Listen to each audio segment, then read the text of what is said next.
محمد بن عبد الله وعلى آله وصحبه ومن والاه وبعد. السلام عليكم ورحمة الله وبركاته. يقول المصنف رحمه الله: باب الكف أما يرى من الميت من مكروه. عن أبي رافع أسلم مولى رسول الله صلى الله عليه وسلم أن رسول الله صلى الله عليه وآله وسلم قال: من غسل ميتا فكتم عليه غفر الله له 40 مرة. رواه الحاكم وقال صحيح على شرط مسلم. باب الصلاة على الميت وتشييعه وحضور دفنه وكراهية اتباع النساء الجنائز، وقد سبق فضل التشييع. عن أبي هريرة رضي الله عنه قال: قال رسول الله صلى الله عليه وسلم: من شهد الجنازة حتى يصلى عليه فله قيراط، ومن شهدها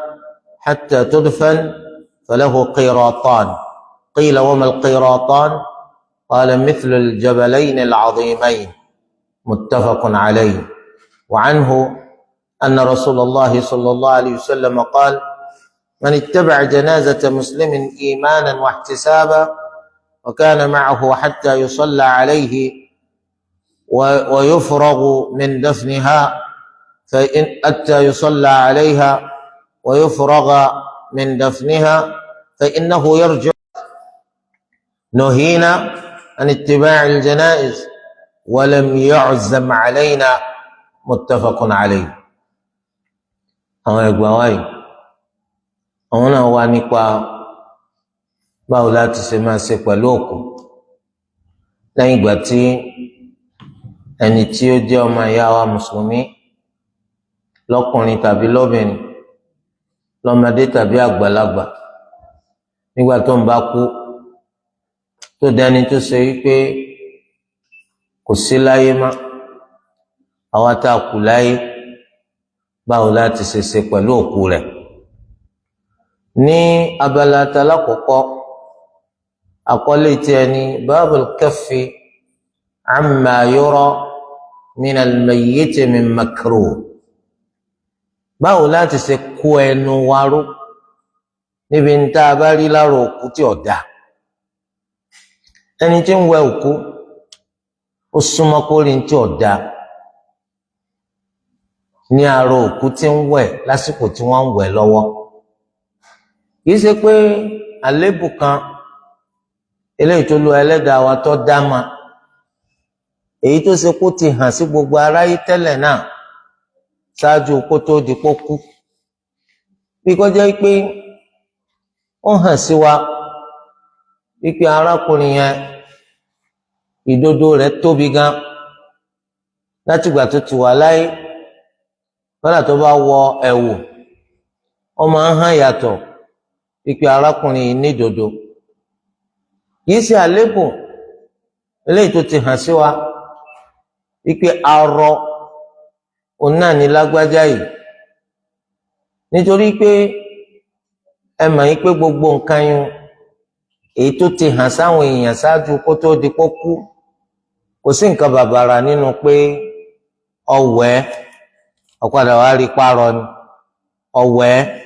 ọ̀padà wá rí pé dodo rẹ̀ yọjú tẹgbẹ́ lọ, kò sí nǹkan bàbàrà nínú gbogbo eléyìí. Ṣùgbọ́n àwọn àṣírí kan wà eléyìí tó jẹ́ pé kò kí ń hàn sáwọn èèyàn nígbà téèyàn wà láyé, téèyàn ń gbé aṣọ wọ̀, kò lè hàn sí wọn wípé bóyá rú nǹkan bá ń bẹ pẹ̀lú rẹ̀. Ṣùgbọ́n lẹ́yìn ìgbà téèyàn kú, kò sí tàbí ṣùgbọ́n tó ń tipa sọ wípé àárín ìdodo òkú sórúnkún rẹ̀ méjèèjì kò sí nínú ibi tí ó tọ́ sẹ́ni tí ń wẹ̀ pé kó síwọ̀. Wọ́n daṣọ bo àárín ìdodo sórúnkún méjèèjì ni, tó bá fẹ́ fọ àárín ìdodo sórúnkún méjèèjì abẹ́ aṣọ tí wọ́n fi bobẹ̀ ni wọ́n máa fọ̀ gbà, wọn ò gbọ́dọ̀ yọ aṣọ. èèyàn kan tó láǹfààní àti lè yọ aṣọ kúrò lára òkú pátápátá kó wẹ̀ ní hòhò ọmọlúàbí, òun náà ni ọkọ fóbìnrin tó bá yẹ pé ìyàwó ló ṣaláìsí tọkọ rẹ̀ wá ń bẹ láyé. ọkọ lè wẹ̀ ìyàwó rẹ̀, kò bùkátà kó faṣọ kankan bò níbì kankan nígbà tó fẹ́ wẹ̀. bẹ́ẹ̀ ni ìyàwó náà, òun náà lè wẹ̀ ọkọ rẹ̀ láì faṣọ bò nǹkan kan lára rẹ̀, nítorí pé òfin ṣẹ̀ríà ó ti fi yé wa wípé kò sí ìhòhò láàrin ọkọ pẹ̀lú ìyàwó. ó sì wá nínú ẹgbàá ọ̀rọ̀ tó fẹsẹ̀ rinlẹ̀ wípé ìyá ńlá wa Aisha radiyallahu anha ó fẹ́ tẹ̀ wọ́n díẹ̀. wọ́n wá ń sọ nípa bó ti ṣe tẹ̀ wọ́n fún Ànábì sallallahu alayhi wa sallam. Ànábì wa sọ pé tó o bá kú ebẹ́nu kí n wẹ̀ ọ́ ni, tó o bá kú ebẹ́nu kí n wẹ̀ ọ́ ni. ìyá ńlá wa náà sì dáhùn pé tẹ́yìn náà bá kú sebẹ́nu kémi náà wẹ̀ yín ni. láti bẹ̀rẹ̀ láti mófin wípé tí ọkọ bá kú ìyàwó lè wẹ̀ ọkọ, tí ìyàwó ló bá kú ọkọ lè wẹ̀ ìyàwó. láàrin ọ̀tọ̀ sí mi ọkọ gan ló tọ́ sí jù kó wẹ̀ ìyàwó rẹ̀ tó kú, ìyàwó gan ló tọ́ sí jù kó wẹ̀ ọkọ rẹ̀ tó kú. tó bá béèrè pé Ànábì sallallahu alaihi wasallam tán ti sọ̀rọ̀ eléyìí lọ́rọ̀ kalẹ̀ kó tó di pé wọ́n ṣaláìsí, kí ló wá fà? nígbà tí Ànábì sallallahu alaihi wasallam ṣaláìsí, ààrí lákọọ́lẹ̀ àsì gbọ́ wípé àwọn ìyàwó Ànábì sallallahu alaihi wasallam páwọn ni wọ́n wẹ̀ Ànábì sallallahu alaihi wasallam. kàkà bẹ́ẹ̀ Abi Talib radiyallahu anhu àti Al-Abbas ibn Abdul Muttalib tí wọ́n jẹ́ mọ̀lẹ́bí Ànábì gbágbágbá, àwọn ni wọ́n wẹ̀ Ànábì sallallahu alaihi wasallam lẹ́yìn ikú rẹ̀. ẹ máa ń pé Ali ibn Abi Talib radiyallahu anhu òun jẹ́ ọmọ ẹ̀gbọ́n bàbá Ànábì, ọmọ ẹ̀gbọ́n bàbá Ànábì. nígbà tí Al-Abbas ibn Abdul Muttalib òun sì jábúrò bàbá Ànábì sallallahu alayhi wa alihi wa sallam. ìyá ńlá wa Aisha radiyallahu anha wọ́n tún sọ̀rọ̀ bábẹ̀ sẹ́mọ̀kọ́ àwọn náà ni ó ṣẹlẹ̀ láàrin wọn pẹ̀lú Ànábì sallallahu alayhi wa sallam pé tó o bá kú tí bẹ́ẹ̀nu kí n wẹ̀ ọ́ ni. àwọn náà ní tí wọ́n fún wa rò pé in tó fà tí ò fi jẹ́ pé àwọn ìyàwó Ànábì sallallahu alayhi wa sallam àwọn ni wọ́n wẹ̀ Ànábì lẹ́yìn ikú Ànábì sallallahu alayhi wa sallam. òun náà ní pé àwọn ọkùnrin borí wa lórí Ànábì, àwọn ọkùnrin borí wa lórí Ànábì. ẹ̀kọ́ ńlá ń bẹ ń bẹ wọn. ẹ rí i pé tí ọkọ bá ń bẹ pẹ̀lú ìyàwó rẹ̀, tí ìyàwó bá ń bẹ pẹ̀lú ọkọ rẹ̀, àǹfààní ńlá ni fóbìnrin láti lè ṣe dáadáa púpọ̀ sọ́kọ rẹ̀, láti jẹ́ ẹni tó ṣe pé yóò máa bọ́kọ gbé pẹ̀lú dáadáa. nítorí pé níjọ́ tọ́kọ rẹ̀ bá lọ ṣaláìsí, ó ṣeé ṣe kó jẹ́ pé àríma ìnírírí tó rí májú ìní ọ̀jẹ̀ tó bá yẹ pé òru ló fi ṣaláìsí. torí kí ni ó ṣẹlẹ̀ tí àwọn èèyàn tán jọkùnrin tó bá ti gbé ọkọ rẹ̀ tó ṣaláìsí hùn tí wọ́n bá lọ wẹ̀ ẹ́, ó ṣeé ṣe kó jẹ́ pé ẹ̀tún ní láǹfààní àti rí má. torí ẹ̀ ni ọlọ́kọ tán òun hùwà rádaràdá, òun hùwà asá aláìlé epo lójú aláìlẹ́kọ̀ọ́. sọmọ pé ẹ̀mí eléyìí tí ń bẹ lára ọkọ rẹ̀ tó sì wà lára tiẹ̀ náà ló fún ọ láǹfààní láti jẹ́ pé ìwọ lọ kángun sí jù nígbà tí sì ń bẹ láyé. tó bá fi lè lọ kú, ṣé mo kọ́ àwọn ìyekan rẹ̀, àwọn àbátan rẹ̀, àwọn mọ̀lẹ́bí rẹ̀ lọ́kùnrin, àmọ́ wọ́n ti wá filẹ̀ fún yàwó, wọ́n ti gbé ńlẹ̀ kandíyàn, àwọn ní ọ̀lọ́ wẹ̀.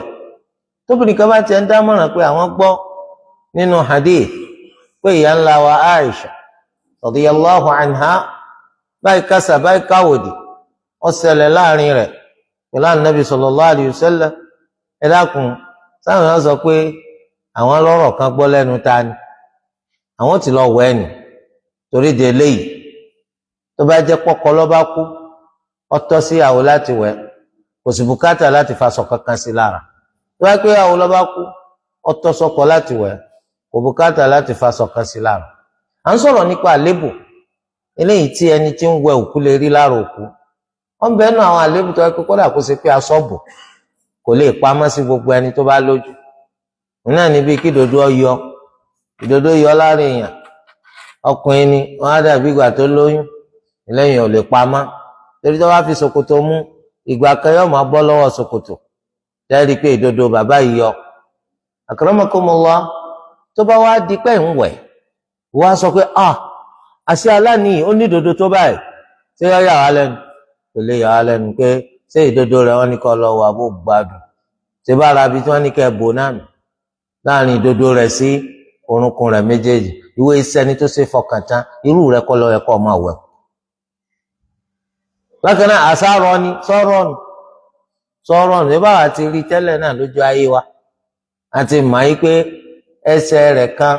tí bá ń rìn a máa rìn tí roni, ó túmọ̀ sí pé arọ ni, eléyìí kìí ṣe nǹkan tuntun. Àwọn àlébù kan wà tó pé kò lè hàn sẹ́nì kankan àfi bí ìyàwó ẹni tó kù àbí bí ọkọ rẹ̀. Níjọ́ tí a bá wá fẹ́ fi òkú lé ẹni tí ó wẹ̀ lọ́wọ́, a gbọ́dọ̀ ṣàkíyèsí ta lẹni tó fẹ́ wẹ̀. Òfin ṣẹ̀ríà sọ pé tí ò bá jọkọ ló fẹ́ wẹ̀ ìyàwó, tí ó sì jẹ́ ìyàwó ló fẹ́ wẹ̀ ọkọ, ẹni tí ó bá wẹ̀ tó bá jọkùnrin ni ó gbọ́dọ̀ jẹ́ àwọn mọ̀lẹ́bí rẹ̀ lọ́kùnrin, àwọn ìbídàwápọ̀ pẹ̀lú rẹ̀ lọ́kùnrin, láwọn ẹni tó sì jẹ́ pé kìí ṣe pé wọ́n kàn jẹ́ mọ̀lẹ́bí rẹ̀ lásán, wọ́n tún fẹ́ràn rẹ̀, wọ́n tún jẹ́ ẹni tó láàánú rẹ̀. Wọ́n jẹ́ mọ̀lẹ́bí rẹ̀, wọ́n fẹ́ràn rẹ̀, wọ́n láàánú rẹ̀. Àwọn lẹni tó ṣeéṣe kó jẹ́ pé tí wọ́n bá rí àléébù kan lára rẹ̀ wọ́n gbé pamọ́. Nínú àléébù náà ni wọ́n rí pé lápèjúwe àṣébì kan níbi àyà rẹ̀ ó ti ń jẹrà kó tó di kó kú. Sẹ́mọ̀ká sọ ọmọ bò bẹ́ẹ̀ gbogbo ìgbà ní wọ́n máa bá tọ́jú bẹ̀ tó máa bá fọ́nù, tó jẹ́ pé wọ́n máa bá fi nǹkan dí ojú egbòyún tí ò jẹ́ kó hàn sẹ́ni kankan, bọ́yọ̀ gan ló ṣe sábàbí ikú rẹ̀. Tójú bá rí sẹ́nu tí ó dákẹ́. Bákan náà ẹlòmíín bẹ tó ṣe pé àsopá ni, lóòótọ́ a ní láàrin ìdodo sórúnkún méjèèjì kan bò, gbogbo tó wà láàrin ìdodo sórúnkún méjèèjì yẹn wọ́n máa wẹ́ gba abẹ́ ń tà fi bò ní. Nígbà tí wọ́n bá mú ọwọ́ lọ sí agbọn ibi tí ẹpọn rẹ̀ wà, bójú ò rí làákàyè wà, ó lè fura mọ̀ pé ẹpọn arákùnrin yìí kò ṣàdédé tóbi báyìí,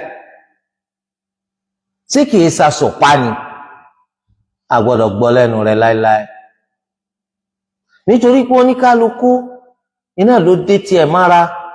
nígbà tó wà láyé, tó sì pé ṣàṣà èèyàn tó bá yẹ níyàwó ẹ, tó bá yẹ lọ́kọ ẹ, ló mọ̀ nípa àwọn àléébù tó fojú pamọ́ tí ń bẹ lára oníkálukú, kò wá sẹ́nìkan tí ò ní tiẹ̀ lára. Sẹ́ni tí ó wàá wẹ̀ kú sẹ́nu rẹ̀ bò láti lọ́gbọ́dọ̀ jẹ́ mọ̀lẹ́bí rẹ̀, tó bá jẹ́ ọkùnrin tó jẹ́ mọ̀lẹ́bí ẹ̀, tó bá jẹ́ obìnrin tó jẹ́ mọ̀lẹ́bí ẹ̀. Ó sì gbọ́dọ̀ jẹ́ pọ́ fẹ́ràn rẹ̀, ó sì gbọ́dọ̀ jẹ́ pọ́ láàánú rẹ̀. Yàtọ̀ sáwọn àléébù tí ń bẹ lára wọn, àwọn àléébù míì tún lè yọjú tí ò sí lára rẹ̀ tẹ́lẹ̀. Gẹ́gẹ́ bá ti ṣe gbọ́ nínú àkọọ́lẹ̀ pé àwọn èèyàn tí ń wẹ òkú oríṣiríṣi nǹkan ni wọ́n rí. Ẹlòmíì wọ́n ń wẹ̀ ṣàdédé ni gbogbo ara rẹ̀ ló wì, ara wì ó dúdú bí ìgbà tá wì ẹran kalẹ̀. Ó lé léyìí ti wá arákùnrin yìí èèyàn pupa ni, bó ló ṣe wá wì báyìí tí ó sì máa yé wọn wípé báwọn ṣe ń fọwọ́ kan la níná ń jó àwọn, níbo níná gbàdára rẹ̀. torí pé bí ṣe máa ń ṣẹlẹ̀ wọ́n ní tó bá tẹ́ òkú kalẹ̀ tó ń gbìyànjú pé nǹkan táwọn fẹ́ fi wẹ̀ àwọn mú wọn mú tó fi pẹ̀yìn dako tó mú kínú dé, ó lè ti bá kó ti wù yìí. Àmì kínú gbójú bá rí ẹnu àdákẹ́. mẹ́jẹ ni tó wà lọ fi pàtẹ ìwé ìròyìn láàrin jà pé àṣọ lórí ibú lọkùnrin ń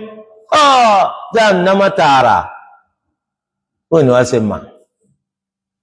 bóò ló ṣe mà? nítorí pé mùsùlùmí ẹni àpọ́nlé ni, ẹni iyì ni láàyè àti lẹ́yìn ikú. ẹ̀yin náà wòwò tá bá ṣílẹ̀kùn ẹ máa wíwèkúwì nípa rẹ̀ nítorí pé ó ti kú. akramakumullah, bóun bá ti kú irú àbùkù wo lẹ́rù pé ọmọ kan àwọn ọmọ iye kan àti ìbátan rẹ̀ tó bá kù láyé? ta ìbànújẹ́ yẹn ó ti pọ̀ jù. àwọn ọmọ bàbá tí wọ́n ló wí nù ńgbà wọ́n wẹ̀, wọ́n bẹ nínú wọn ẹni tó ṣe pé ńgbà tí wọ́n wẹ̀ lọ́wọ́ yìí ó ṣe é ṣe kó oorun bò wọ́n bí ìgbà tí òkú ń bete ni wọ́n gbé wájú. alálìkùá ìgbà tó kú sígbà tí wọ́n ń wẹ̀ gbogbo ojú wákàtí péréte lọ. bóun ló ti ṣe wá wú tó dàbí ìgbà tó kú ń bete ẹran bẹ́ tí oorun yìí tí ò fún wọn láǹfààní àti lè farabalẹ̀ wẹ̀. kò sí ní tí ì ṣẹlẹ̀. ṣé ẹ̀yin tẹ́ ń wẹ̀ ṣé ẹ lè bò láṣìírí àbẹ́ ní bò láṣìírí? ẹ̀mọ̀ kan Ànábì sallallahu alaihi wasallam sọ pé tẹ́mi bá ti jáde lára ẹ̀yinjú máa tẹ̀lé ni. gẹ́gẹ́ bó ti sọ nínú hadithi ikú Abu Salama pé tí ẹ̀mí bá ti jáde lára ẹ̀yinjú máa tẹ̀lé. wọ́n ní tẹ́yìn bá ti débi tó kù wà ẹ tètè pa ẹ̀yinjú rẹ̀ dé. àwọn tí wọ́n ń wẹ̀ wọ́n á ní gbogbo bá ń ṣe ń pa ẹ̀yinjú rẹ̀ dé yóò tún yà ní, bá ń ṣe ń pa ẹ̀yinjú rẹ̀ dé yóò tún yà ní. ẹ sì mọ̀ pé wọ́n á máa jáwé sóbì. ó lè jẹ́ kí wọ́n padà rí padé o, àmì ẹ̀mejì tí wọ́n ṣe bẹ́ẹ̀ pé ọ̀daràn lọ́kùnrin apá ojú rẹ̀ détí babalágbájá ó tẹ̀ mí ló tẹ̀ nǹkan sí. irọ́ ni o, ẹ̀mejì ni o, ẹ̀yìn rẹ̀ lẹ́yìn jú padé o. wọ́n fẹ́ jáwé sóbì. kábẹ̀rù Allah, kábẹ̀rù Allah.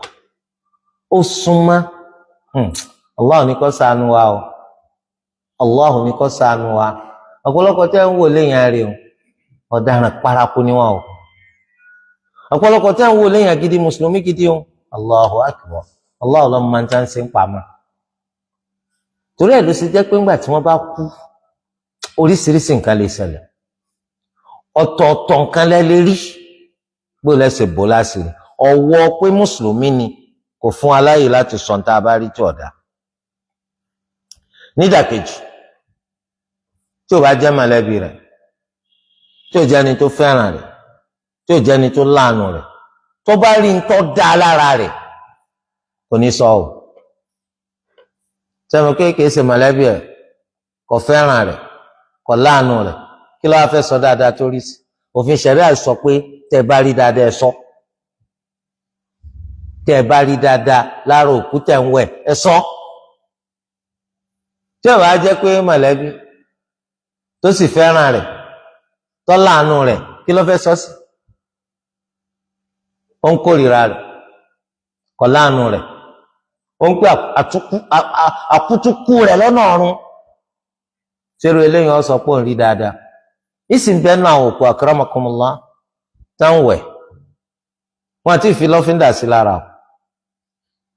ọwọ́ tán fi wẹ̀hùn láì jẹ́ pé àwọn ni wọ́n fi lọ́fíńdà sọ́wọ́ wọn. wọn à ní yé gbóòórùn lọ́fíńdà lọ́wọ́ wọn fódìdí bí ọ̀sẹ̀ kan ọ̀sẹ̀ méjì lẹ́yìn wíwẹ̀ rẹ̀. gbóni lọ́fíńdà ìtiwá wa kìí sì ṣe kó kù afura mọ̀ kó ń lọ da lọ́fíńdà sára kó tó kù àmì dáadáa lélẹ́yìí àmì dáadáa ni tí ò bá jẹ́ pé ẹni tó bá fẹ́ràn òkú tó sì láàánú rẹ̀ tó bá fi lè gbá láyè kọ́ ẹ̀pọ̀ ní ọwọ́ ẹ̀kú àwọn míì tún fẹ́ máa bà tòkú jẹ́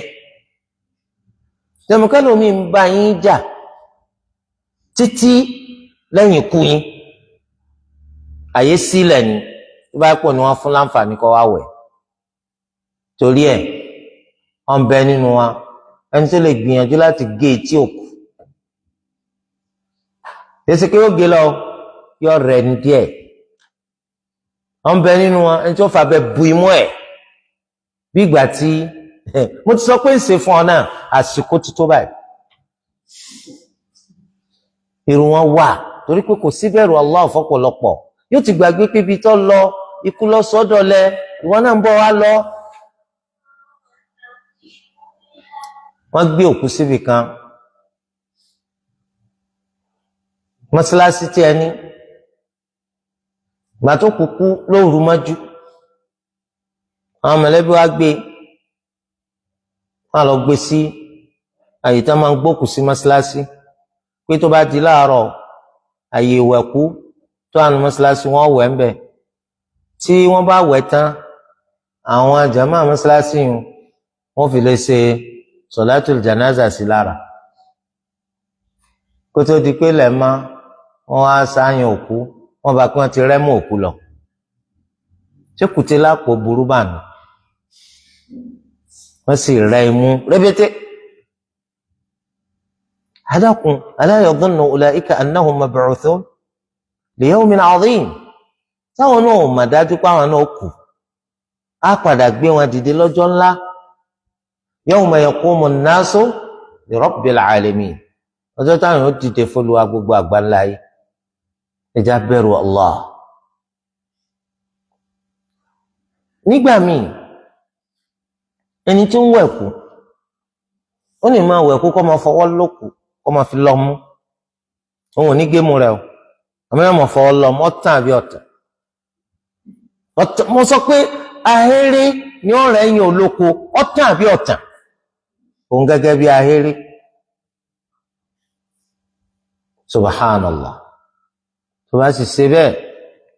Olúwa ní agbára kọjá bó ṣe lérò ọwọ́ rẹ̀ á sì ré bọ́ sí lẹ́nu ọwọ́ wọ ẹnu ìyín òkú sì dè mọ́ máa kàún sọ pé tẹ́ẹ̀sì tí lè fi jó gbogbo ara yìí ni ọmọ torí pé ó ti máa gbìyànjú láti yọ ó ti máa gbìyànjú láti yọ bóun ṣe ń yọ lẹ́yìn yẹn ló tún padé máa sí pé àfi tí ọwọ́ yìí ọba gé má òkú lẹ́nu àfá wọ́n fà kọfà ọ padà kí àbọ̀ ní ké ẹgbà mí o èmi ọmọ tó ṣẹlẹ̀ ń bí o àwọn ọmọ nǹkan tó fẹ́ jọ bẹ́ẹ̀ ló ṣẹlẹ̀ láyé Imam Malik rahimahullah tẹ́sán kí wọ́n tẹ́kù síbì kan gbòrògùn níbi kìíní kan ló ń lọ fọwọ́ lọ́mú ọmọ kan bá rí bọ́ sí òkú lẹ́nu wọ́n fàyọ̀tì wọ́n fa ọwọ́ rẹ̀ tì wọ́n padà pariwo ẹgbà mí o tọ́ kálukú ápítọ̀ àmọ́ntáwì gbàtí Malik ń bẹ láyé Imam Malik olùmọ́lá ni ìjà lọ bí Malik lè rí gbàtí wọ́n dọ́dọ̀ Imam Malik ọba ṣẹlẹ̀ bẹ́ẹ̀ kò sí wàhálà ọmọ káwọn tí ọba yọ ẹgẹ ibi ká tó bá ṣẹ òun lọ bá gé wọ́n sì gé ta ìgé báyìí ó sì bọ́lẹ̀ lẹ́yìn òkú ìyẹn ká sì rí ó lè bá a tú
gbogbo àdéhùn náà gbé jáde bí ẹgbẹ̀rún mẹ́wàá mẹ́wàá ni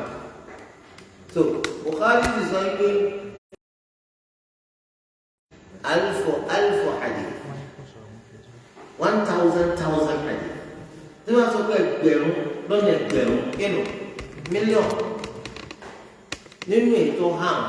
ló ti wá gbé bí ẹgbẹ̀rún mẹ́wàá jáde kò sọ pé yàtọ̀ sí ètí wọn kọ́ ọ kò sí hadith kan tó àgbẹ̀ pé sahih kò síbi tó ti sọ bẹ́ẹ̀ torí pé ọ̀pọ̀lọpọ̀ hadith wà tó jẹ́ hadith tó sahih tó jẹ́ Muslim nìkan ló gbé jáde Bukhari ò gbé jáde ó sì wà tó jẹ́ pé Bukhari ló gbé jáde Muslim ò gbé jáde májàmú ti Bukhari lé ju ti Muslim lọ ṣùgbọ́n májàmú ti Muslim náà kọ́ sí ẹ̀kọ́ Bukhari kò nígbà tí lọ́dọ̀ ẹ̀kan tó ló ń kọ́ lẹ́nu ẹlòmíì àti tọ́pẹ́ kọ́ pàdé ẹlòmíì ọ̀dà tó kọ́ pàdé rẹ̀ ẹnu rẹ̀ ló ti gbọ́ èsì wọ́n ní wọ́n pé a gbọ́ pé wọ́n sọ pé èyí náà gbéde o a gbọ́ pé wọ́n sọ pé mo gbọ́ ọ sọ pé ọ sọ fún mi ẹnu rẹ̀ sétí mi májẹ̀mú ti Muslim ni pé wọ́n sọ pé tó bá sọ nípa ẹni tó gbọ́rọ̀ wá lọ́dọ̀ rẹ̀ ó sì dájú pé ẹni tó gbọ́rọ̀ wá lọ́dọ̀ rẹ̀ àkókò kan náà wọ́n jọ sáyé ó ṣeéṣe kó pàdé àfáà tó ló ń gbọ́rọ̀ wá lọ́dọ̀ rẹ̀ ó ti tó lọ́dọ̀ Muslim májẹ̀mú tí a kò lè tó ti al-Bukhari torí ẹ̀dá wọn sọ pé hadith yìí sahih ni lórí májẹ̀mú al-Bukhari yẹsẹ Bukhari ló gbé jáde ẹlòmíì ló gbé jáde ṣùgbọ́n gbà tá a wo bófin ti Bukhari ṣe rí nípa àti ọgbàrọ̀ wá lọ́dọ̀ wọn irú bẹ́ẹ̀ làwọn ẹni tó gbọ́rọ̀ yìí wà torí ẹ̀ là ń sọ pé hadith tó wà tó fẹsẹ̀ rinlẹ̀ jù òun náà hadith tí Bukhari àti Muslim jọ gbé jáde alákọ̀ọ́kọ́ nù èyí tó pọ́wọ́lé òun náà lèyí tí Bukhari nìkan gbé jáde èyí tó jẹ́ lẹ́kẹta lèyí tí Muslim nìkan gbé jáde ẹlẹ́kẹrin òun làdíìsì tí Bukhari àti Muslim ò gbé jáde àmọ́ tẹ́lòmíì gbé jáde ní ìbámu pẹ̀lú májẹ̀mú àwọn méjèèjì ẹlẹ́karùn òun náà làdíìsì tí kìíní kejì Bukhari àti Muslim ò gbé jáde ṣùgbọ́n tẹ́lòmíì gbé jáde níbàámu pẹ̀lú májẹ̀mú al-Bukhari ẹlẹ́kẹfà òun náà lèyí tí àwọn méjèèjì ò gbé jáde ṣùgbọ́n ẹlòmíì ló gbé jáde ní ìbámu pẹ̀lú májẹ̀mú Muslim kò tó akàn lẹ́ẹ̀kejì bẹ́ẹ̀ ni wọ́n máa ń to hadith wo ńlọ́fẹsẹ̀ nílẹ̀ bí. Abu Abdullahi al-Hakim nínú tírà rẹ̀ tá a pè ní al-Mustadrak ala as-Sahihayn yẹn ni pé mo kọ tírà yìí láti ṣe àlékún lórí nǹkan tí ń bẹ nínú Sahih Bukhari àti Muslim táwọn ọ̀ràn ti fi sí àwọn sì sọ pé kò sálébù torí pé àwọn sọ pé gbogbo ẹ̀ làwọn kọ àwọn àdìsí míì wà tí Abu Abdullahi al-Hakim tí wọ́n máa pè sahih ala shartihima ala sharti al-Bukhari ala sharti Muslim tí ó jẹ́ pé gbà wà nǹkan fẹsẹ̀ rìn lẹ̀ torí ẹni al-Dhahabi olùmọ̀ńlá ẹni tó kọ tírà Kitabul Kaba'ir ó sùn láwọn tírà púpọ̀ olùmọ̀ńlá gidigidi ni. Mizanul I'tidal nínú àwọn tírà rẹ̀ nínú àwọn tírà rẹ̀ ọ̀nà ni Siyar A'lamin Nubala ó tún ní tírà Tarikhul Islam ó láwọn tírà tó pọ̀ nípa hadith olùmọ̀ńlá gidigidi ni débi pé Al-Hafiz ibn Hajar rahimahullah ọbẹ̀ Allah kó jẹ́ kó wọ́n dàbí Al-Hafiz Adh-Dhahabi Allah ràn lọ́wọ́ tún jùlọ. Akramakumullah tẹbí wọn ń bẹ Allah kó sí ọ bí agbábọ́ọ̀lù àti rí pé wọn náà ń gbé bọ́ọ̀lù séjìká látẹsẹ̀ ni yóò gbé séjìká ọ̀tún ó tún gbé séjìká òsì yóò tún dá padà sórí àdúrà tó ṣe lọ́gbà. so ntí kálukú bá ń fẹ́ ni kó máa tọrọ àwọn ń tọrọ lọ́dọ̀ Allah kó sì wá lólùmọ̀ ká tún ní màjò al-Dhahabi lọ ká ní màjò Ibn Hajar al-Asqalani lọ. aláàánú ni Allah. so báyìí ní Ibn Hajar tọrọ kó wọn nímọ̀ bí al-Dhahabi Olúwa ràn lọ́wọ́ ní jùlọ gbogbo tírà kọ̀ọ̀kan tí al-Dhahabi kọ Ibn Hajar náà tó kọrú rẹ̀ ètò tún ṣàǹfààní jù. torí de eléyìí al-Dhahabi yìí ó wá ṣiṣẹ́ ńlá fún wa gbogbo àdìsí kọ̀ọ̀kan nínú Mustadrak yóò wo kí ni Hakim sọ yóò wá yẹ àwọn tó gbà wá wò tó bá rí i pé ntí Abu Abdullahi al-Hakim tó sọ ó ṣe déédéé yóò ní bẹ́ẹ̀ ni. torí ẹni táwa bá ń sọ̀rọ̀ pé al-Hakim ọládé ti fẹsẹ̀ rinlẹ̀ a tún gbọ́dọ̀ wo kí ni al-Dhahabi sọ. sẹ́rù tó sọ lọ́sọ àbọ̀ sọ pé àwọn ẹ̀ má dá ló ń jàre torí pé ń bomi wọ́n sọ pé ọ̀sọ̀ sápò ara ẹ̀ ni kò ṣe déédéé. àmọ́ bí al-Dhahabi sọ pé bó ṣe wí náà ìyẹn ni kẹ́nikẹ́ni tó bá wẹ òkú tó sì bo òkú yun láṣìírí nípa àléébù kan tó bá rí lára rẹ̀ Allah foríjì nígbà 40. ẹgbàá wa yìí fẹsẹ̀ rinlẹ̀ àwọn olùmọ̀ sọ pé gẹ́gẹ́ báwọn méjèèjì ti ṣe sọ bẹ́ẹ̀ lẹ́gbàá wa yìí rí ọ̀dọ̀ wa o ẹnu máa jẹ́ lómi ìjẹni ntí ò rí gan yóò sọ pọ̀ ntí ò ṣẹlẹ̀ gan yóò sọ pọ̀ ṣẹlẹ̀ abòkú láti àní sọ pé ó ti kú ebó ń ti kú tó bá ti kú a gbọ́dọ̀ tàtàrà tiẹ̀ káwọ́ sórí ibú nítorí pé màlẹ́kà ń kọ gbogbo ń tà ń sọ́lẹ̀ wọn sì ní tìtorí pé bókú lọ ń sọ̀rọ̀ rẹ̀ láìda kó ń fi ọ́lẹ̀ ó lè lọ́gbé èèyàn gbọ́dọ̀ sọ ahọ́n rẹ̀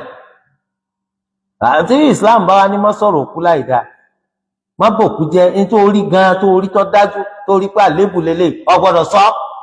tí àlàyé náà á gbọ́ láyè kọkàn máa sí fáìlì rẹ̀ nísìkúsì tó Islam gan ni kẹlẹ́nu ọ̀sọ́ ẹnu bójú rí kẹnu ọ̀dákẹ́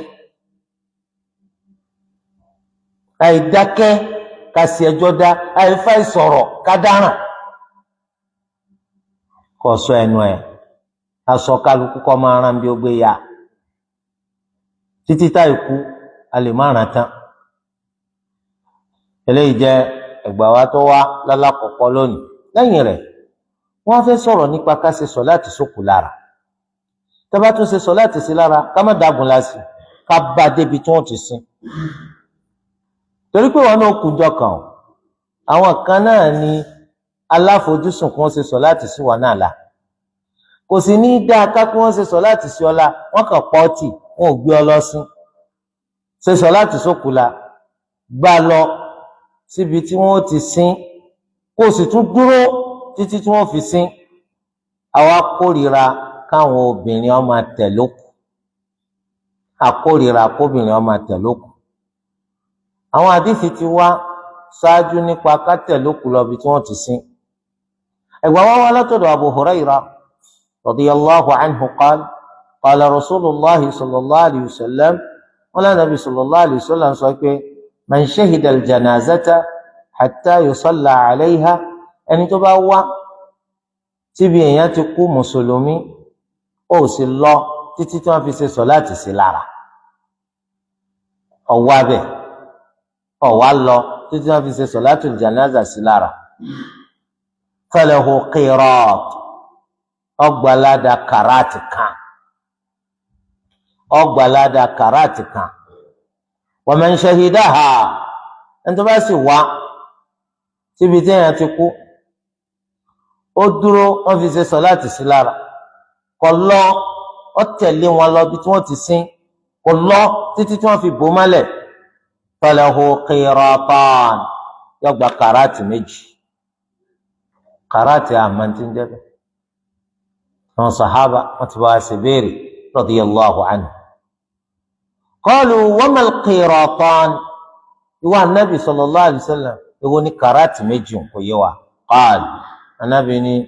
mithlul jabalayni al-azimayn ó dàbí àwọn òkè ńlá méjì kàráàtì kan òkè ńlá kan, kàráàtì kejì òkè ńlá kejì, ó dàbí ìgbà tó gba ládàá òkè ńlá méjì. Muttafaqun alayhi, al-imam al-Bukhari àti Muslim ló gbé jáde. ìtumọ̀ sí pé tó bá gbọ́ pé èèyàn kú wọ́n sì fẹ́ ṣe solatul janaza sílá nígbà báyìí lọ́ọ̀bẹ̀, ó tàtàrà rẹ̀ láǹfààní ládàá qirat. tó bá tún lè tẹ̀lé lọ bí tí wọ́n ti sin qirat mi, wọ́n ní qirat kọ̀ọ̀kan ó dàbí òkè ńlá. ẹ rí i pé láwùjọ wa àbùkátà ká gbẹ́sìn yé dáadáa, ọ̀pọ̀lọpọ̀ gbọ́ yìí kankan tó kù bá kú gbàtàn fẹ́ ṣe solatul janaza sí lára ẹ̀ta hóró èèyàn lásán là máa rí. àwọn èèyàn wá ṣe solatul janaza sókù la lọ títí, àfi tí wọ́n bá gbọ́ pé èèyàn jà nǹkan kan ló kú, iná lẹ́rìí tí gbogbo ọ̀nà kún, gbogbo ilé kún fọ́fọ́, gbogbo ọ̀nà kún fàya, torí ibà méjì kan torí pé èèyàn ńlá ló kù ni. ok, ẹni tó ń jẹ́ mẹ̀kúnnù, ẹni tó ṣe pé tọ́ màálù tí ò ní rù ni Allah ní ọba lé sí tó ná bùkátà kẹpọ̀ mbẹ̀. ìjọba jẹ́ pé èèyàn jàǹkankan lọ́wọ́ á kú, gbogbo olú ẹ̀rọ ayélujára lẹ́wọ̀n àrìtàn gbé sí pé kò síbi tá a lè kí gágọ́wọ̀ kan bọ̀ níbi táwọn èèyàn pàdé, and then what? sáwọn àyọ ànáàsì tí ń kúyùn àwọn èsè mùsùlùmí ló fi jẹ́ pé ẹ̀ta hóró lèèyàn tẹ́ rí mbẹ̀. bó tún ṣe jẹ́ pé ẹ̀ta hóró lèèyàn tẹ́ rí mbẹ̀, ẹ wá wòran lọ́jọ́ kẹta, ọjọ́ kẹjọ, ogójì ọjọ́, báwọn yóò ṣe pọ̀ bíbà. ibi ọjọ́ tó kú ká tó di pa síra bùkátà yín, ìgbà náà la fẹ́ kẹ́ pọ̀, nítorí pé àdìsí wà gẹ́gẹ́ bí ṣe ń bọ̀ wípé ká bá rí èèyàn 40 nínú àwọn ẹni tó ṣe sọ̀láàtì sókù lára tí wọn kì í fi nǹkan kan ṣẹbọ sí Allah, Allah ó gba ìpẹ́ wọn lórí ẹ̀. èèyàn 40 tí kì í ṣẹbọ sí Allah. ìbéèrè ńlá náà tún nù nírú àwọn àwùjọ tó ṣe pọ̀pọ̀lọpọ̀ ẹlẹ́bọ ni ọkàn gbé láwà ní sórí ni. níbi tó ti lóun ṣe solatul janaza gan-an àdó ń bẹ lápò rẹ̀, omi ti lọ àdó mi kìí ṣe lápò gan ń bẹ ń fún. tírú àwọn eléyìí náà ni ó tún ní lè máa mú ọlá òkú kan mọ̀ pé ya jama'a ẹ̀rí ìyàn àrè fi síwájú. Allahu akbar,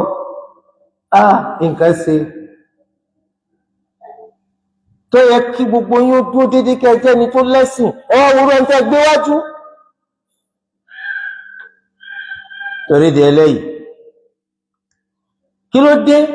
èyí tó yẹ ká pọ̀ káti ẹ̀pá àpọ̀ fàyà àwa àjọ apádà ríyàn 40 nínú 100 alhamdulillah táwọn kì í ṣẹbọ sí Allah. ẹ̀mẹ́wòye èèyàn míì tó yẹ pé subhanallah 103 ó lé 60 àwọn ń ṣerúkù, àwọn aríyàn 40 nù wọn òkútukú oríire o. àmọ́ tí wọ́n bá pọ̀ tó bẹ́ẹ̀ bó la sì fẹ́ rí nọ́mbà ta fẹ́ sà. àwọn ti ka àwọn ọjọ́ bídíà yẹn ipò ní bàbàrà, wọ́n kà kún bàbàrà. òní yawmul hajjil akbar lọ́dọ̀ tiwọn, ọjọ́ hajj ńlá nu, torí kan fẹ́ pawó. ẹ̀rí tí láwà ní kọlu láwà ní tẹ̀sùbá ẹlòmíì akramakumullah ó lè gun máìlì 2. wọ́n fẹ́ fi pawó náà ni. tọ́ ẹlòmíì gan sọ pé ẹ má bínú pa ẹ̀rí mi ní ìgbà tí ẹ ń ṣe solatul janaza, wọ́n ti dá fún mi pé kí n má máa lọ ibi tó kù ti kú ni, ṣébi tí wọ́n ti ń kó ma lọ wá wáyé. nígbà tí wọ́n pé ìsìláàmù náà dàtà lọ dá fún ọ. pé kọ́ ọmọ lọ ibi tó kù bá ti kú torí kọ́ ọmọ bá kú má lọ bẹ̀ láíláí ò ní kú kó fi jọ tàwọn bàbá ńlá rẹ̀ tó. Karamakumullah tẹ́ ẹ bá wá tẹ́ ẹ dúró tán fi ṣe sọlá qirat tẹ́ bá tẹ̀ ló tẹ́ bá débi tí wọ́n fi sín ẹ lọ àfìgbà tán bò mọ́lẹ̀ qirat. Wọ́n á ń bi Ànábì sallallahu alaihi wasallam kí ni qirat? Ó ní mithlu al-jabalayn al-azimayn, ó dàbí àwọn òkè ńlá méjì. Ẹ dákun ẹ wo ntí máa jẹ́ kí ìwé sẹ́yìn kó tẹ̀wọ̀n àwọn nǹkan tá a kà kún ni. Ọ̀wọ́ tí ó lè má gbọ̀n wákàtí kan wọ́n sì solatul janaza wọ́n sì gbé lọ bí tí wọ́n ti sin wọ́n ti gbẹ́lẹ̀ ẹlẹ̀ tẹ́lẹ̀ náà ẹ bò ó kálukú sì túká ẹ ṣàdúrà fún Allahumma ighfir lahu wa thabbit ẹ sì kú mbẹ́ ó ti gbalada ńlá méjì. Àwọn nǹkan tó yẹ ká máa ṣe olórí borí sínú torí pé kí ni ó jẹ́ kí ìwé dáadáa mi ó tẹ̀wọ̀n lọ́jọ́ gbẹ̀ndàlùkìyà wọn lọ dàbí òkè ńlá ẹ mọ̀ pé Ànábì kì í ṣàwàdà òkè ńlá méjì tí wọ́n bá tiẹ̀ jẹ́ pọ̀ kan lọ bá nu méjèèjì ó ní ládàá òkè ńlá kan. Sọ̀látùl jánásà nìkan ló lè ṣe tó fi lọ ọgbà ládàá qirat ó ṣe sọ̀látùl jánásà ó tún dúró tó fi sín ọba lọ bí tí wọ́n ti sín qirat kejì. Àmì lẹ́yìn ò lè jọ ẹni tí ò bá gbẹ́sìn yìí kò lè jọ lójú owó lòun fẹ́ pa níbi òkú ló kú o tí ń bà wá lọ́kàn jẹ́ owó lòun tún fẹ́ pa.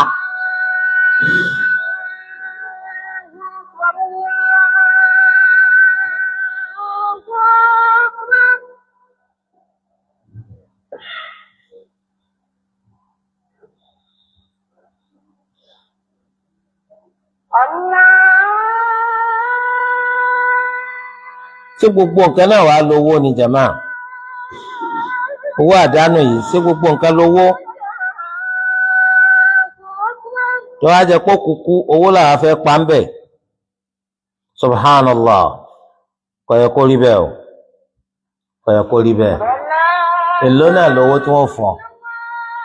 èló lówó tí wọ́n fọ̀ tí ó pè kí wọn náà mọ̀ èló lówó tí wọ́n fọ̀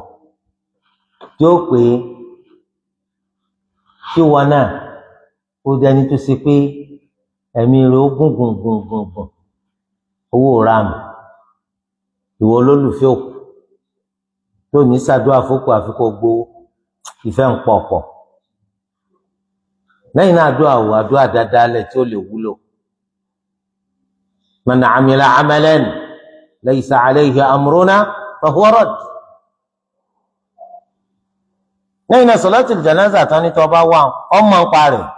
ó sì sọ̀láàtì gidi ìsìnkọ́kà dúró lọ́mọ súfè ẹlòmí gbogbo tí wọ́n ní kó máa wí kò sí ìtọ́ dáma yọkàn máa retí kí lè má mọ̀ sí Allah ọ̀pọ̀tọ̀ Allah tí bẹ́ẹ̀ náà láti wá sẹ́sìn wa tí tí ó wúlò fókù ni. Ànábì sì sọ onítẹ̀ bá ń ṣe sọ̀láàtì sókù la ẹ máa ṣàdúrà fún tọkàntọkàn nítorí pé ó ń bùkátà rẹ̀ àbùkátà ká gbẹ́sìn wáyé torí pé àǹfààní ńlá oní sọ̀látùl jánásà jẹ́ fókù. Kò síbi tí Islam ti ní kẹ́ lọ tẹ́ òkú rẹ̀ síbì kan kẹ́ máa kọrin lé lórí àbí kẹ́ máa jó lé lórí àbí kẹ́ máa pẹ́ ẹsẹ̀ díkìrí kan lé lórí ẹ ṣe sọ̀látùl jánásà sí lára. Tẹ́ bá sì ṣe bó ti ṣe tó àti bó ti ṣe yẹ orí ńlá ń bẹ ń bẹ fún pàápàá jùlọ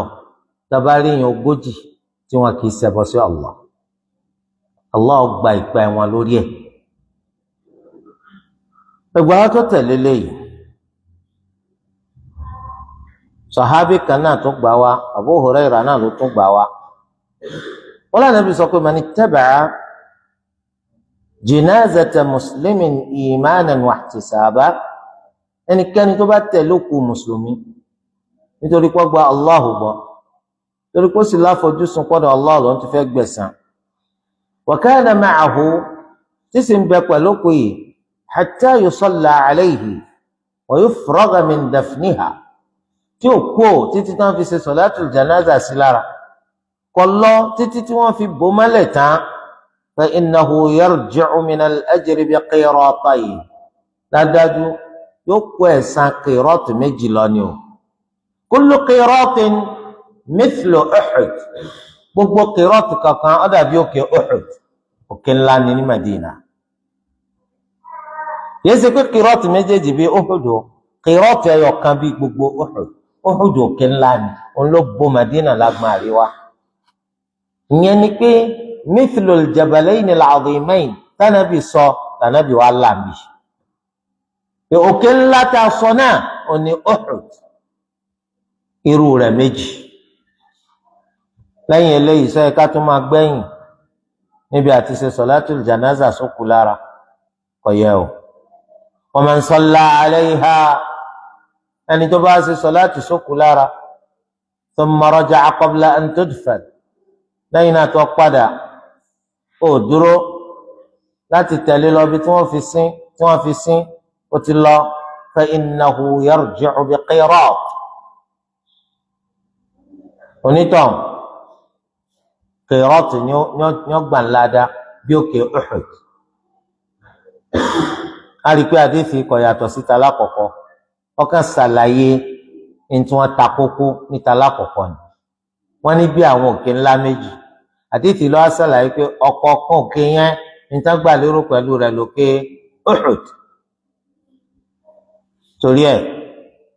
ẹ jẹ́ káwọn náà kájọ́ kan nínú àwọn tí wọ́n máa kópa níbi solatul janaza ká sì jẹ́ ẹni tó ṣe pé àmọ́ tẹ̀lókù lọ síbi tí wọ́n ti fẹ́ sin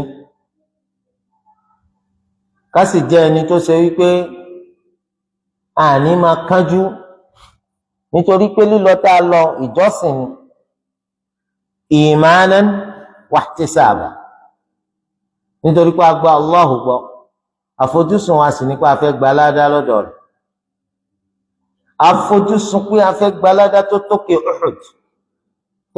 tó bá pèsè láti nìkan la lè sí a fẹ́ gbàrú Uhud lẹ́ẹ̀mejì ńlá dá tó bá jẹ́ pé a bá tún tẹ̀lé òkú títí tí wọ́n fi sin Ummu Atiyya àwọn náà gba àdéhìí wa o radiyallahu anha Ummu Atiyya yìí al-Ansariyya ni ó sì jẹ́ pé lójú ayé rẹ̀ wọ́n máa ń sábà ń kópa níbi wíwẹ̀ òkú òun gangan ló gbàdé ìfìwá nígbà táwọn ń wẹ ọmọ ànábì sallallahu alayhi wa sallam tó ṣaláìsí ànábì yọjú sáwọn lọ sọ fún wọn pé ighsilnaha thalathan aw khamsan aw sab'an aw akthara min dhalik idha ra'aytunna dhalik ẹ wẹ̀ lẹ́ẹ̀mẹ́ta márùn tàbí méje tàbí jù bẹ́ẹ̀ lọ tẹ́ bá rí i pé ó yẹ kẹ́ wẹ̀ jù bẹ́ẹ̀ lọ. Ummu Atiyya ó gbajúmọ̀ púpọ̀ nínú àwọn obìnrin sàhábé láyé ànábì wa Muhammad sallallahu alayhi wa sallam. Oní sọ fún wa nínú ẹgbà wáyé pé nuhina an ittiba'il janaiz wọ́n mọ̀ kọ̀ fáwọn obìnrin o láti máa tẹ̀lé àwọn òkú wọ́n kọ̀ fún wa láti máa tẹ̀lé àwọn òkú lọ síbi tí wọ́n ti sin walam yu'zam alayna ṣùgbọ́n wọn ò lè mọ́ wa wọn à lè kókó mọ́ wa nípa kíkọ̀ yìí torí ẹ̀ làwọn olùmọ̀ọ́sẹ̀ sọ yìí pé kọ̀tọ́ tá a máa ń gbókù lọ sórí tẹ́ pé káwọn obìnrin ó tẹ̀lé wa tó bá jẹ́ pé àwọn ẹni tí yìí sìnkú sórí tẹ́ náà ni ibi yòówù wọn bá fẹ́ sin sí tí wọn bá fẹ́ sin sí àwọn obìnrin ò gbọ́dọ̀ tẹ̀lé wọn wọn ò gbọ́dọ̀ tẹ̀lé wọn tí obìnrin kan bá wá ṣe karambani tó fà kíkọ́ rí pé lálá gbọ̀ngàdùn wọn lọ náà ni tẹ́yìn bá rí wọn kápá ti dórí tẹ́ tàbárò obìnrin kan ẹsẹ̀ nu yín dédé síbi ẹ má dariwo kankan lẹ́ ń bẹ̀, ẹ sì gbọ́dọ̀ jájú máa ń bẹ̀ pé kó jáde, ẹ dákẹ́. tí bá ti kọ̀ fún wọn bàtà ń lọ, ẹ pàkíyèsí obìnrin kankan gbọ́dọ̀ tẹ̀lé wa o láti tẹ̀lé ń tọ́wá nù àdé. síbẹ̀síbẹ̀ bàbá ara àwọn obìnrin kan, ẹ gbọ́dọ̀ pariwo, ẹ sì gbọ́dọ̀ pẹ́ ń jájú mẹ́nìkan, ẹ fi wọn lẹ̀. ọ̀wọ́ ní tó yẹ kẹ́ ẹ ṣe ní kíkọ̀ fún ẹ ti kọ̀, àwọn ni wọ́n ṣàìgbọ́rọ̀. ó wá nínú ẹgbàá wa kan ikú wọn lọ sin òkú, ibi tí wọ́n fẹ́ máa sin òkú ni wọ́n bá róbìnrin kó náà wá. Umar radiyallahu anhu wọ́n fẹ́ sọ fún kó yọ́yọ́yọ́yọ́, Ànábì ní kò filẹ̀. èsì orí tẹ́nà láti wá máa pariwo kò jáde tí wọ́n ti sọ fún yín tẹ́lẹ̀ ní ẹsẹ̀ jẹ́ abetí lápá, kò bá ń tà wá sí i. ẹ má pariwo kankan, torí àwọn obìnrin wọn gbọ́dọ̀ lọ sórí tẹ ọ. àní wọlé akànfẹ dúró lábàá wọlé ni ẹ má wàá bá wọlé, kò sẹ́ni tó bẹ̀yìn.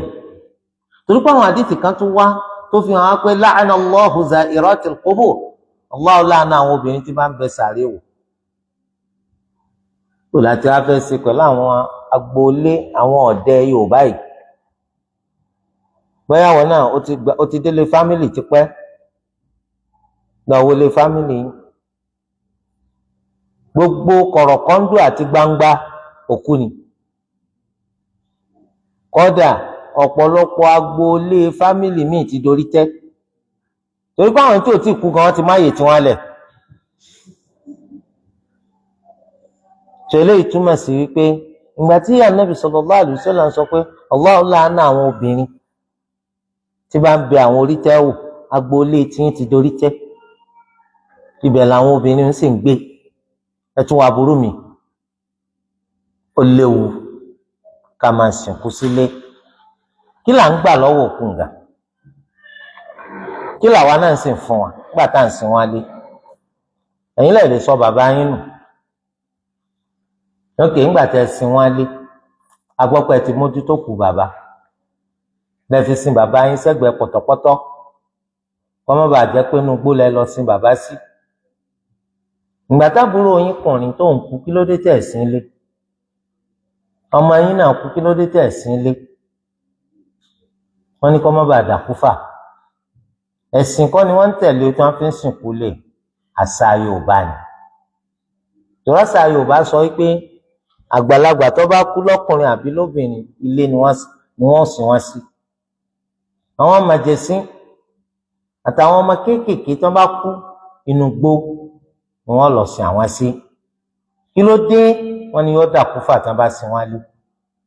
àmọ́ òkú àwọn arúgbó nǹkan kan eléyìí òkú ìdùnnú ni, torí pé wọ́n ti lo ayé wọn, kódà wọ́n tún lò ju táwọn lérò lọ. torí ẹ̀ ni wọ́n ṣe máa ń ṣàjọyọ̀ wípé inú àwọn dùn pé bàbá lu adúrú ọdún yìí, inú àwọn dùn pé ìyá lu adúrú ọdún yìí. èmi làwọn ò ní yọ̀ sí tí bàbá padà kú. so ìtumọ̀ rẹ̀ nu tí wọ́n fi ń dunnú kó kú, tí wọ́n fi ń pelére,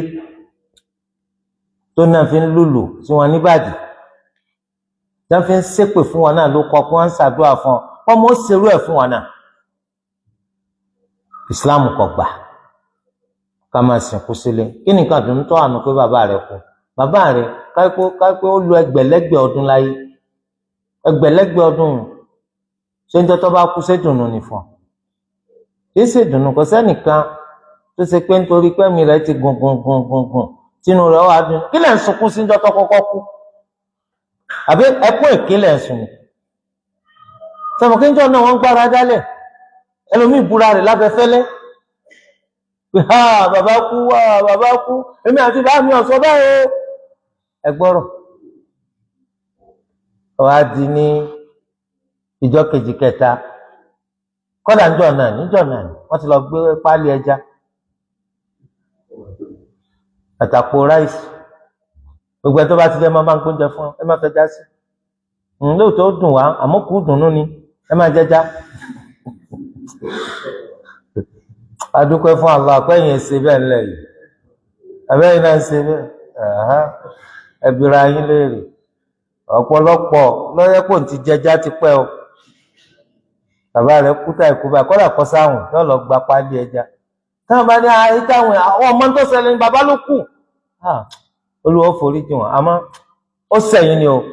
àfà tó bá gbẹ́jà lọ àti sanwó tí ọba tàtàrà òkú ń pa owó wàá lọ ṣẹlẹ̀. ẹ jẹ́ ká ṣàánú àwọn òkú wa ẹ má sìn wọ́n lé torí kí lè wó lè rọrùn gbé fáwọn ẹni tó bá ṣẹ́kù tó bá jẹ́ mùsùlùmí ni o mùsùlùmí là ń sọ o ẹ má sìn wọ́n sílé ẹ̀rí pọ̀pọ̀lọpọ̀ àwọn òkú tẹ̀ ń sin sílé náà à ń sin wọ́n sọ́wọ́ àbùkù ni àbùkù ni wọ́n fi ń sin wọ́n gidi ọ̀pọ̀lọpọ̀ àwọn òkú sàárì wọn náà máa ń sọ́dà pòtì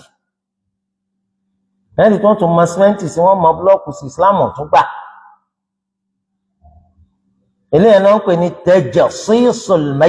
tajsisul qabr kẹrẹ sàárì símẹ́ǹtì haram ní lábẹ́ òfin ṣẹ̀ríà ẹ̀rí pé ọ̀pọ̀lọpọ̀ àwọn sàárì yẹn tó bá ti rẹ́ bá ń tún làpótí táwọn èèyàn máa jókòó lé orí rẹ̀ wọ́n tuntun máa ṣépè lórí bàbá tiyín àti ìyá tiyín ẹ sì rí pé àwọn ọmọ tí ń ṣépè àwọn bàbá tí ń ṣépè lórí sàárì bàbá yín àti ìyá yín ẹ lè mọ́tò ẹrú tí ó dojúkọ wọn tó bá jẹ́ pàgbàlagbà ni wọ́n mọ̀ pé àṣọ ọ̀lẹ́kọ̀ọ́ mo jókòó lórí bàbá rẹ̀ mò ń ṣépè sọ aburú tó bá sì jẹ́ àwọn ọmọ ọ̀dọ́ ni tó ń gbagbá ná ó ń fagbó sọ̀rọ̀ pé wọn náà mọ sọ̀rọ̀ sọ ni kọ́ mọ́ lọ sínú bí sólúwa ẹ̀ kẹ́kù ti sin bàbá sórí tẹ́ ẹ ti sinmi ìgbà míì ẹ rí i pé bí pọ̀tọ̀pọ̀tọ̀ tí omi ìdọ̀tí àtẹ̀gbín ń gbà ibẹ̀ gángan ni wọ́n gbẹ́lẹ̀ sí fún bàbá torí bí táyé kù sínú lágboolé bàbá ti wá tó bá ní kí wọ́n jókòó lẹ́gbẹ̀ẹ́ pọ̀tọ̀pọ̀tọ̀ ò ní jókòó ń bẹ̀ ọ́ yóò máa rí ọlá síbẹ̀ lọ́yọ̀ kẹsìn bàbá yín àti ìyá yín sí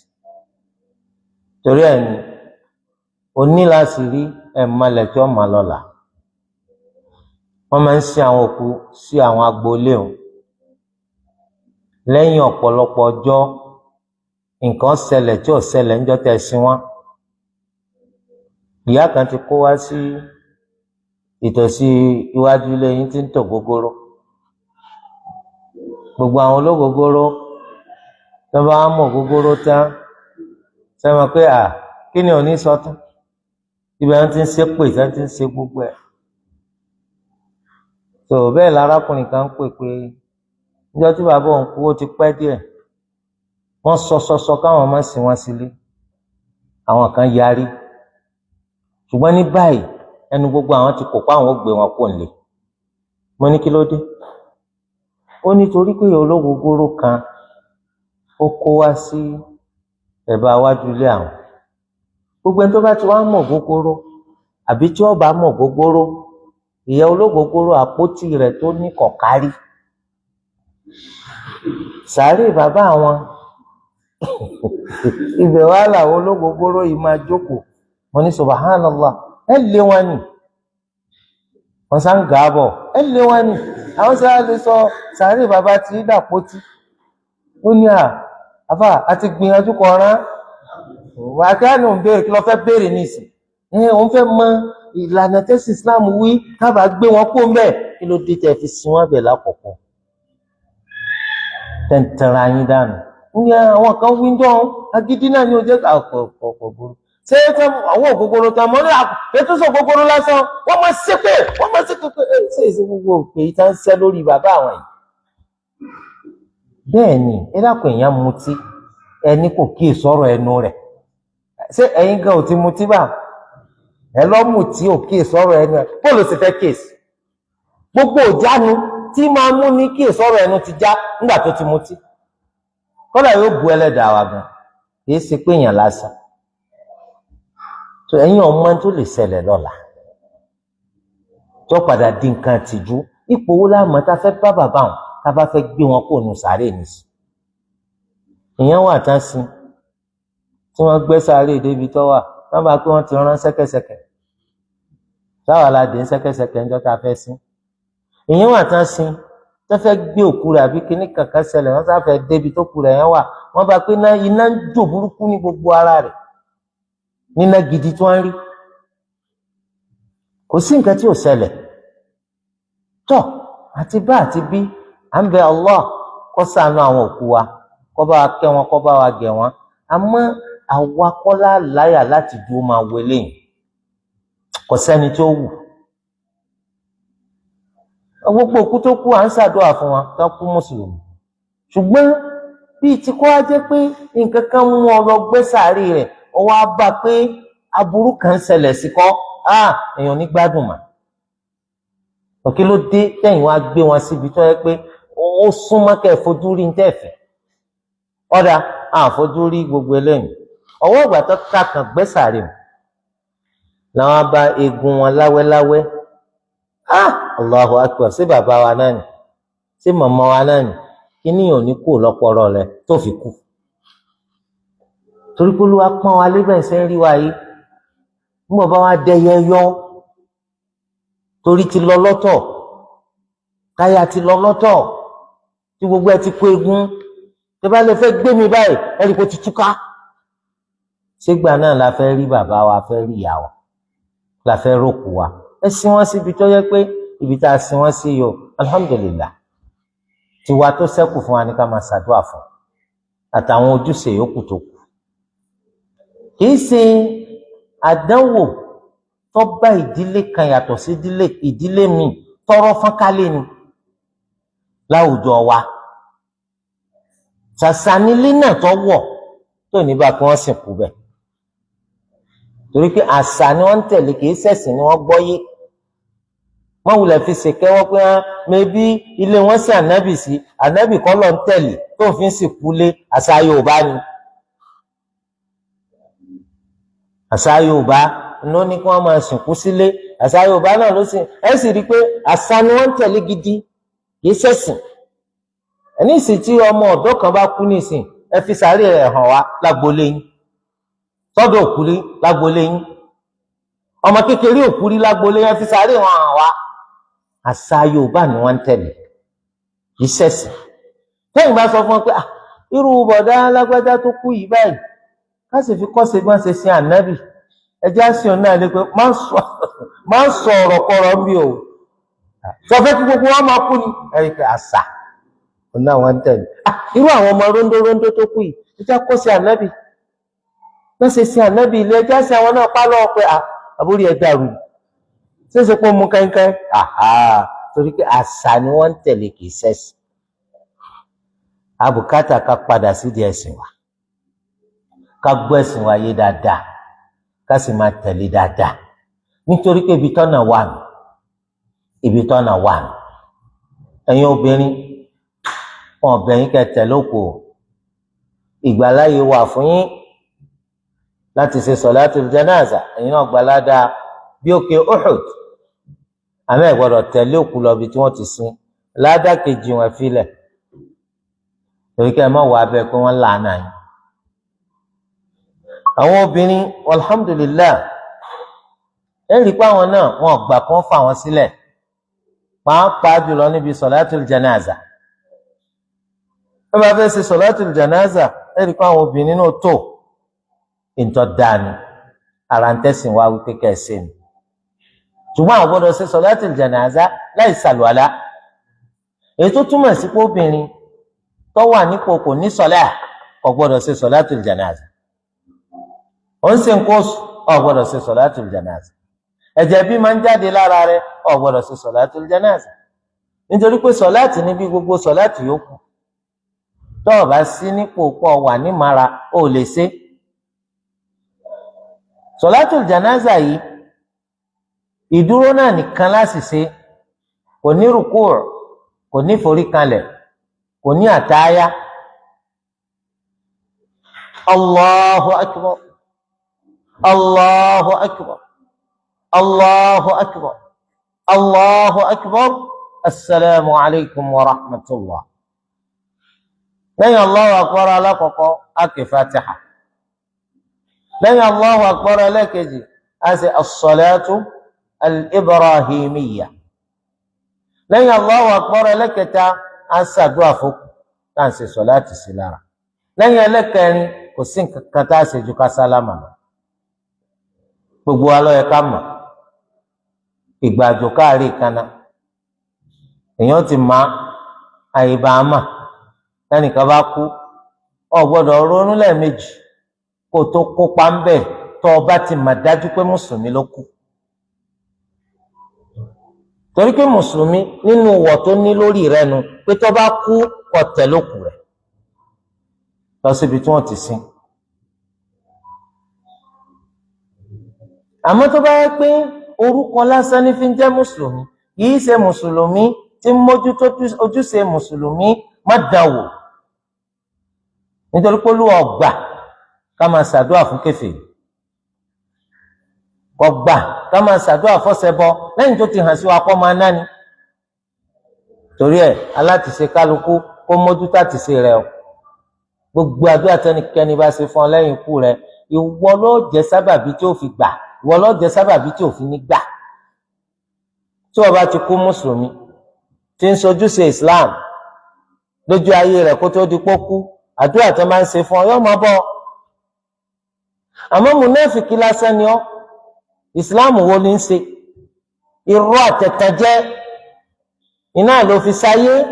bí gbogbo ayé bá péjọ ṣàdúrà fún ọ wọ́n dára wọn láàmú wọ́n ń wí gbàdó sẹ́yìn ìgbàanì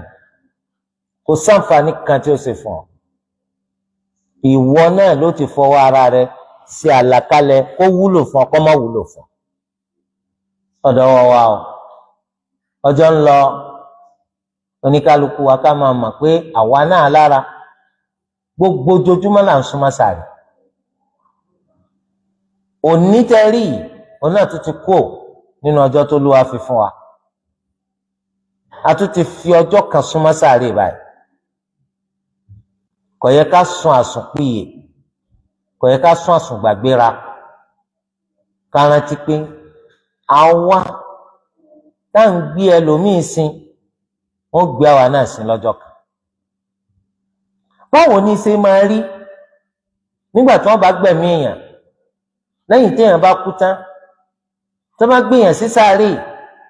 àwa náà ń bọ̀ wá mọ̀. torí ẹ̀ ló ṣe jẹ́ pé ó ní làákàyè yóò máa ṣèṣirò fúnra rẹ̀ kó tó di pé wọ́n ṣèṣirò fún yóò sì máa wọ́n ara rẹ̀ lórí òṣùwọ̀n eléyìí tó dúró dọ́gba. orúkọ mi bà lọ jẹ́ kó fúyẹ́ ń wò pọ̀ ń wúwo. ẹ jẹ́ káwa náà ká máa ṣèpalẹ̀ má de sàárè. àṣeráyé gbé òun lọ pọ̀ jù nínú ìṣesí wa. àṣerọ́rùn wọ̀ kò tó nǹkan ẹni tí ń ronú pé òun ó kú kọ̀ pọ̀. torí ẹ̀ ló ṣe jẹ́ pé ní ìgbà tí wọ́n bá ń kú sí ó máa ń padà já sójijì yóò bá wọn lójijì torí wọn àpalẹ̀ má dé. bẹ́ẹ̀ sì ni nítorí kálukú bá ṣe náà ní ọgbà. àbí Allah azza wa jal kó jẹ́ ọjà sí pé àkọọ́lẹ̀ tọkọ fún wa gbogbo ẹ̀ rere ni kó jẹ́ kó dáa fún wa láyé kó jẹ́ kó dára fún wa lálùkìyàmà. olú ẹlẹ́dàá kó jẹ́ kó já sí pé ọjọ́ tó lóore jù fún wa láyé yìí wọn náà lọ́jọ́ tá a pàdé ẹlẹ́dàá wa. olú ẹlẹ́dàá wa kó sì wá lẹ́ni tí ó kú ní mùsùlùmí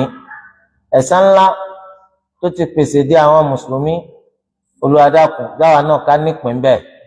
Olúwa ẹlẹ́dàá wa foríjìn wa ká tó kú foríjìn wa lẹ́yìn ikú wa ṣàánú wa lọ́la gbẹ̀ndàl qiyam. a tún tọrọ fún gbogbo òkú mùsùlùmí lọ́kùnrin àti lóbìnrin àwọn tó jẹ́ pé wọ́n ti jẹ́ Olúwa ẹlẹ́dàá wa nípè. Olúwa dákun bá wa foríjìn wọn. Olúwa bá wa kẹ́ wọn bá wa gẹ̀ wọn. Olúwa bá wa síjú àánú rẹ̀ wò wọn. bá wa ṣe wọn lọ́mọ àlìjẹ́nà. Olúwa là wọn níbi iná má jẹ́ kí wọ́n jọ máa ná. àwọn náà ta Olúwa kó jẹ́ ká máa bẹ pẹ̀lú dáadáa lórí Islam. gbogbo ọjọ́ tó lọ́wọ́ bá gbẹ̀mí wa kó gbẹ̀mí wa lórí al-iman. subhanaka Allahumma wa bihamdik ashhadu an la ilaha illa ant astaghfiruka wa atubu.